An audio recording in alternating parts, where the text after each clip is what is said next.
Selamat pagi, Dok. Selamat pagi, Ibu. Silakan duduk, Ibu. Ya, terima kasih, Dok.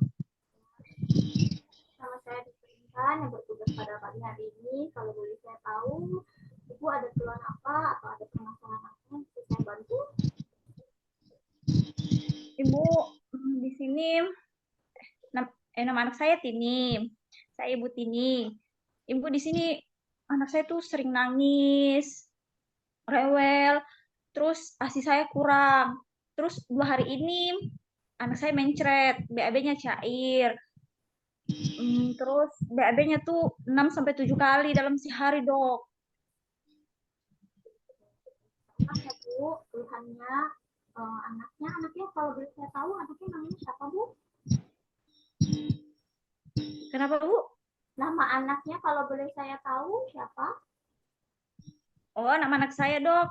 Tini namanya. Usianya tuh 1 bulan 25 hari. Terus Ya. pertama itu saya melahirkan di rumah sakit, Dok, melahirkan normal.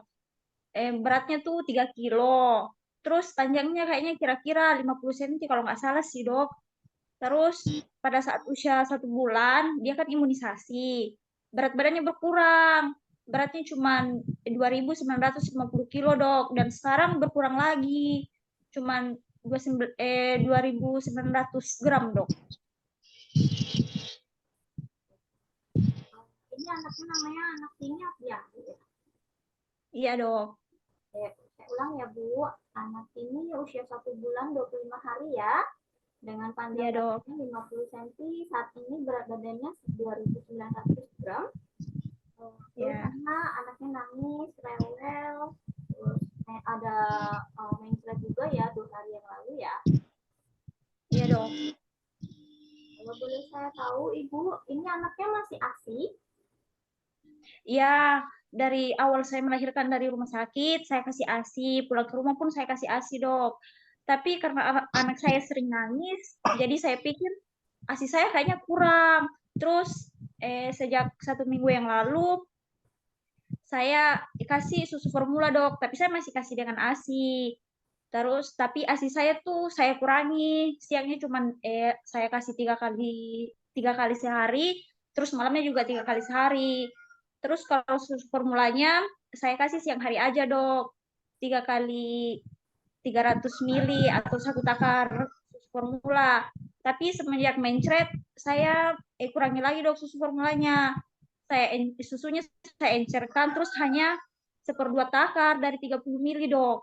Terus saya pakaikan botol untuk susu formulanya. Jadi ASINya tetap diberikan ya, Bu ya, berarti. Tapi 1 minggu yang lalu sempat Ibu kasih susu formula ya. Iya, Bu. Sebelumnya berarti apakah diarenya ini sebelum Ibu beri susu formula atau diarenya sudah muncul setelah pemberian susu formula baru muncul diare atau sebelumnya sudah diare sebelum dikasih susu formula, Ibu? Hmm, Sebelumnya nggak diare, Dok. Pas 2 harinya diare. Kan saya kasih susu formula tuh seminggu yang lalu, Dok. Pas diarenya tuh 2 hari yang lalu. Berarti sebelum diare sudah diberikan susu formula terlebih dahulu ya, Bu ya, baru muncul Iya, Dok. diarenya ya. Iya, Dok. Biasanya Ibu sudah pernah waktu di rumah sakit, waktu setelah lahiran, atau pernah dikasih ini edukasi tentang pemberian ASI, tentang cara pemberian ASINya?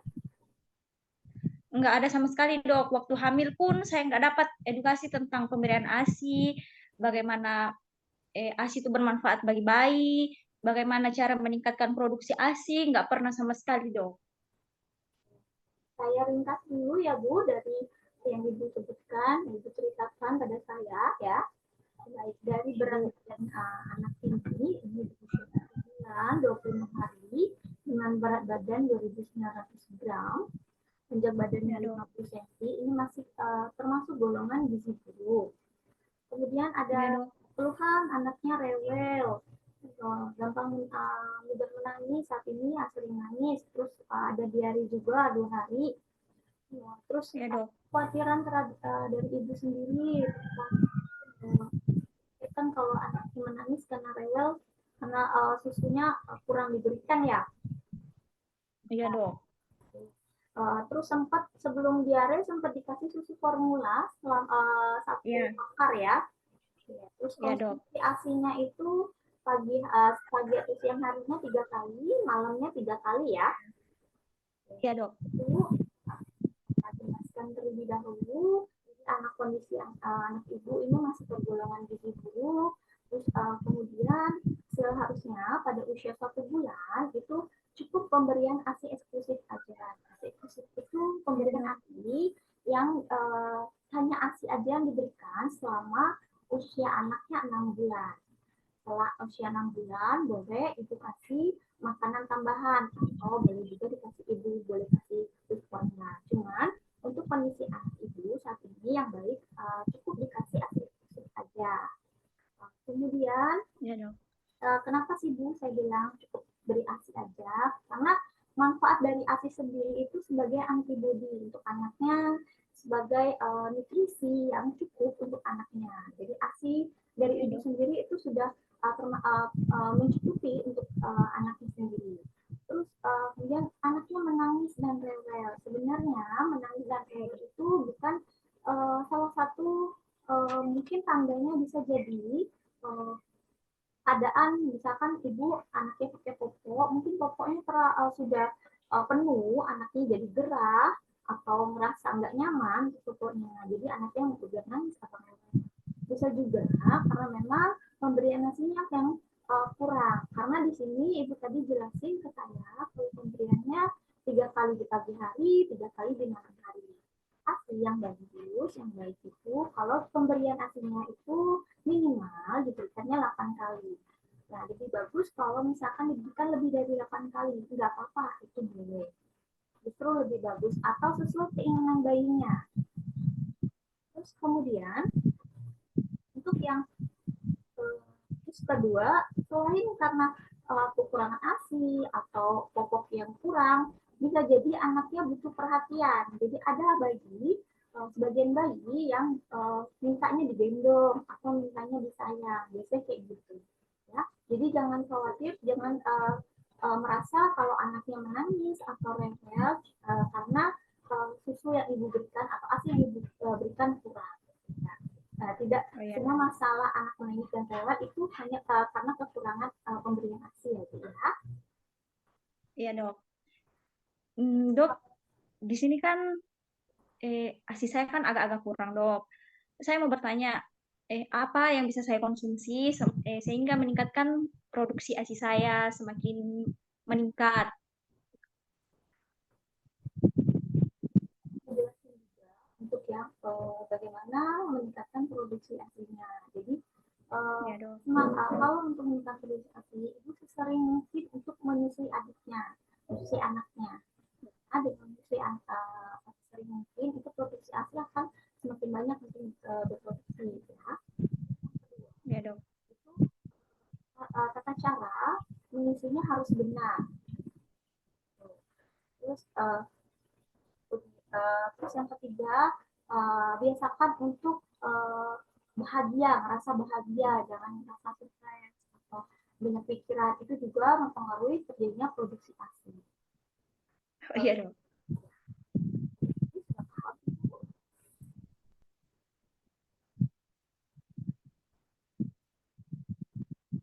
Ini sudah paham Ibu? Sudah dok, sudah paham. Oke. Tadi Ibu bilang tata cara menyusunya Ibu belum diajarin ya? Belum dok, belum sama sekali.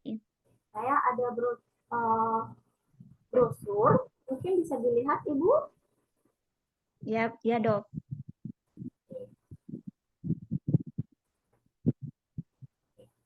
Oh iya dok.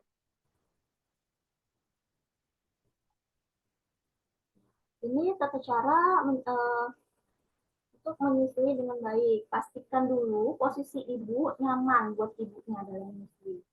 Ibu bisa Ya duduk, dok. tapi kasih bantalan di belakang sama ibunya. Bisa juga sambil berbaring, maksudnya senderan di tempat tidur. Anaknya boleh dikasih bantalan atau ganjalan berupa bantal atau kain. Nah, posisi yang benar itu yang seperti ini ya, Ibu. Oh iya, Dok. Tidak seperti yang seperti ini ya. Ini salah ya. Ya, Dok. Ini posisi yang tidak Ya, nyaman Dok. adiknya. Ya, Dok. Cara sebelumnya, sebelum untuk menyusui itu, Ibu pastikan dulu cuci tangan dengan bersih, dengan kondisi tangan sudah bersih. Kemudian baru asinya dipencet sedikit dulu di payudaranya. Pastikan untuk asinya keluar. Terus kemudian oleskan di bagian puting susunya. Kemudian posisikan dulu anaknya. Kondisi tangannya harus seperti ini ya Ibu. Misalkan ini bayinya ya. Pastikan potongan tangan yang nanti berada di pantat atau salah kaki anaknya. Yang nanti di atas ya, Dok. tidak hanya kepala dan leher, tapi badannya. Oke. Nah, tangan yang satunya itu memegang daerah payudara ibu. Ya. Pastikan anaknya berada di posisi lurus menghadap ibu. Jadi posisi seperti ini, misalkan ini kepalanya, kepalanya menghadap ke sini. Posisinya harus tegak lurus. Nah, pastikan wajah atau mulut bayinya itu menyentuh daerah payudara ibu.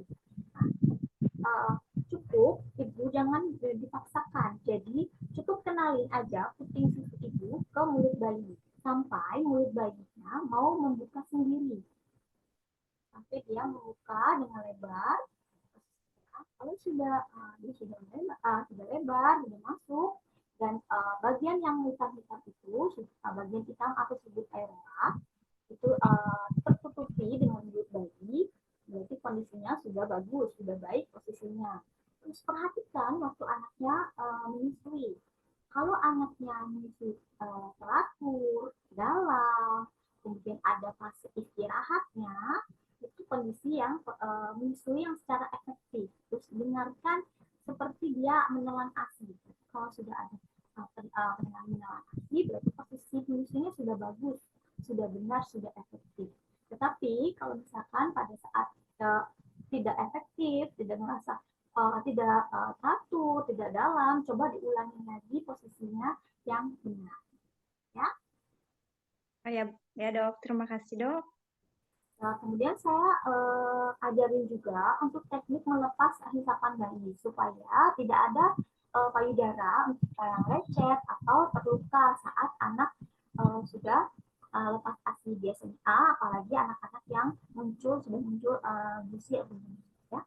Jadi nanti misalkan sudah 10 menit, oh ya, saya tambahin juga, kalau misalkan mau memindahkan menyusu dari payudara kanan ke kiri, itu tunggu 10 menit atau kondisi payudara ibu merasa kosong. Baru ibu lepas, ibu ganti ke payudara yang lain ya. Teknik cara untuk melepas isapan bayi itu dengan cara masukkan jari kelingking ibu yang bersih ke sudut mulut bayi. Contohnya ini sudut bayinya ditempelkan seperti ini ya. Kemudian menekan dagu bayi ke bawah, terus kemudian dengan menutup lubang hidung, boleh diginiin aja. Jadi anaknya nanti otomatis mulutnya akan membuka sehingga otomatis ibunya bayinya lepas dari payudara. Nah, itu mencegah supaya tidak lecet atau tidak luka pada payudara ibu. Nah, setelah setelah anaknya minum ASI, boleh ibu lakukan seperti ini. Jadi sandarkan bayi di pundak ibu, tegakkan punggungnya dengan pelan sampai bayinya bersendawa. Di kondisi supaya sampai sini ibu sudah paham yang saya jelaskan atau kurang paham? Sudah paham, Dok. Sudah paham ya Bu ya tentang ASI, tentang perlindungan bayinya ya. Ya, Dok. Kalau begitu nanti di rumah kita ketemu lagi untuk pertemuan yang selanjutnya 1 minggu lagi ya. Kita lihat apakah berat badan bayi sudah mulai naik, terus apakah sudah benar cara memberi asinya. Jadi kita lihat perkembangan bayinya 1 minggu lagi ya Bu ya. Oke, Dok. Terima kasih, Dok. Permisi. Ya, dari konseling manajemen laktasi dari skenario role play bayi muda usia kurang dari 2 bulan, penilaian untuk melihat keterampilan konselingnya, yaitu dari yang pertama A. Salam, berdiri sambut klien dengan hangat, tawarkan bantuan Anda. Tadi di situ sudah dilakukan, tapi karena ini lewat online, jadi yang berdirinya tidak dilaksanakan. Yang kedua itu persilahkan duduk dan dalam posisi bersejajar berdampingan berhadapan dengan konselor. Tadi sudah dilakukan berhadapan-hadapan. Yang selanjutnya, singkirkan segala sesuatu yang menghambat konseling, misalnya pas bunga dan yang lain-lain. Ini juga dilakukan, tidak ada yang menghalangi untuk konseling ini barang-barangnya. Yang selanjutnya, gunakan bahasa tubuh dengan sopan. Ya, tadi sudah dilaksanakan, konselingnya sudah bagus, melakukan dengan sopan gerakan tubuh. Yang selanjutnya, perkenalan diri Anda dan tugas Anda. Nah, tadi di sini saya lihat tidak dilakukan langsung saja. Jadi untuk yang memperkenalan diri dan tugasnya tidak disebutkan tadi, itu tidak dilaksanakan. Yang selanjutnya, tumbuhkan keberanian untuk menceritakan permasalahan dan beritahu Anda menjaga keberhasilan pembicaraan. Nah, di sini dilakukan juga. Yang selanjutnya yang B, tanyakan. Yang tanyakan peluang yang dimiliki dan hambatan yang dihadapi. Di sini sudah ditanyakan oleh konselor yang peluang yang dimiliki, hambatan-hambatannya sudah ditanyakan konselor ke ibu bayi muda tadi. Yang seterusnya, selama pembicaraan usahakan menjadi kontak mata. Ya, tadi terlihat terjadi kontak mata, jadi di sini dicontreng ya. Yang selanjutnya, dengarkan dan penuh perhatian sambil membuat catatan penting.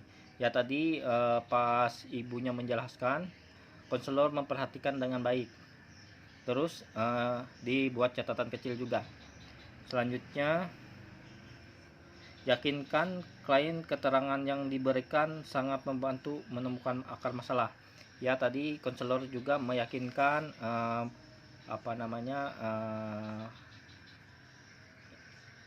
konselor juga meyakinkan ibu bayi tadi apa-apa yang disampaikan itu bisa memecahkan masalah. Yang seterusnya adalah mintalah klarifikasi bila belum jelas tanpa menyalahkan atau mendikte. Nah, tadi konselor juga mengulang kembali dan menanyakan kembali apabila yang keterangan yang ibu bayi itu berikan tidak jelas, jadi dia bertanya kembali. Jadi di sini dicontreng ya. Yang selanjutnya C, uraikan. Sampaikan informasi gizi yang berkaitan dengan masalah klien. Ya, tadi ada informasi gizi yang dijelaskan konselor kepada klien atau ibu bayi balita tentang disampaikan tentang tata cara menyusui yang benar dan sebagainya. Yang selanjutnya, upayakan klien untuk memahami permasalahan yang dihadapkan. Tadi juga ini dilakukan sudah, konselor tadi menanyakan lagi kembali apakah ibu bayinya sudah paham, dan dijawab ibu bayinya paham. Jadi di sini dicontreng ya. Selanjutnya, gunakan media atau alat peraga untuk permudah pemahaman klien. Ya, di sini juga diberikan ada menggunakan tadi brosur atau leaflet untuk alat peraga, dan digunakan juga ada boneka tadi untuk mempraktekkan cara menyusui yang benar. Selanjutnya, bantu. Yang D, bantu klien untuk menyesuaikan permasalahan yang dihadapi dengan kemungkinan pilihan untuk memperbaiki keadaan. Jadi tadi ini juga dilaksanakan, yang membantu menjelaskan apa yang eh, apa namanya, ibu bayi tidak paham apa yang perlu di permasalahannya, dibantu oleh konselor.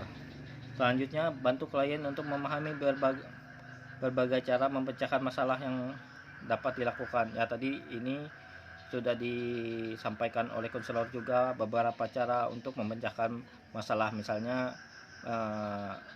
bayinya tidak mau menyusui dan sebagainya tadi. Selanjutnya, bantu klien untuk memahami kemudahan maupun kemungkinan kesulitan dari berbagai cara permasalahan yang sudah dibicarakan. Ya, tadi sudah dijelaskan panjang lebar oleh konselor.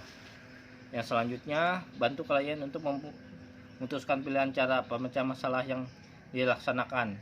Di sini juga sudah dijelaskan konselor dengan bagus. Dicontohkan ya. Yang selanjutnya jelaskan.